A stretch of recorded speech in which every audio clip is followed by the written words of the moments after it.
brought us here.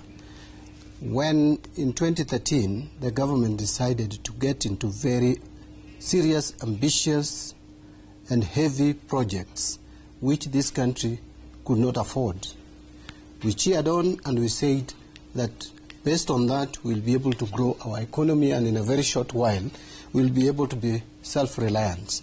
Many of us made noise. I remember almost becoming a lone voice against the Eurobond in 2013-2014. You can go back to records of Parliament, you will see when the issue of Eurobond was floated, we objected to it, but no one listened.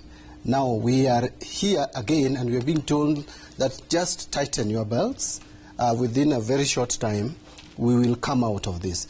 The reality is that this is not going to happen anytime soon. Why? Look at the time Kenya Kwanza regime came into office. June 2022, records of June 2022 indicate that we had 8 trillion as our public debt stock. Today, as we speak, and the data of April, because what Yvonne has highlighted is actually the data as at March.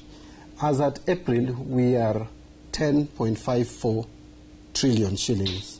That is the debt stock. Now, if you look at that figure and look at our debt repayment, now, first ask yourself, these 2 years, we have moved from 8 trillion to 10.54. And I'm factoring in foreign exchange effects or the weakening of the shilling, which today, and using the rate as at April, was about 131. So it is not the 160, 160.8 as at February of this year or January. So this clearly is additional debts taken. In the last financial year alone, we are taking about 920 billion as budget deficit. So we got here because of our ambition. But let me put it this way, Ayub. In Kenya, the problem we have is we are not projecting revenue. What is happening is that we project expenditure. We decide on where we want to put our money. Once you do that, then you ask how much can we raise from the external market through borrowing. Then you ask yourself how much can we raise locally through borrowing. The remaining balance, you put it as projected ordinary revenue.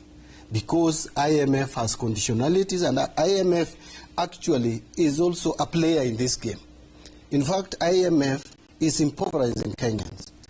I sometimes ask those who voted for Kenya Kwanza, including my friend here, Gadoni Wamishoma, and with love, I ask, did you know you were voting for IMF puppet, the puppet of IMF for Kenya Kwanza? Probably you did not know, but listen to this.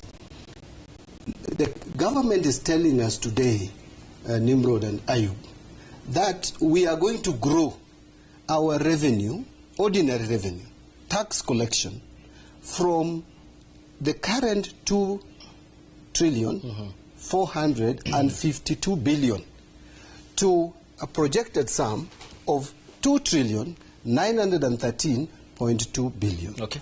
That is an increase of 461 billion shillings.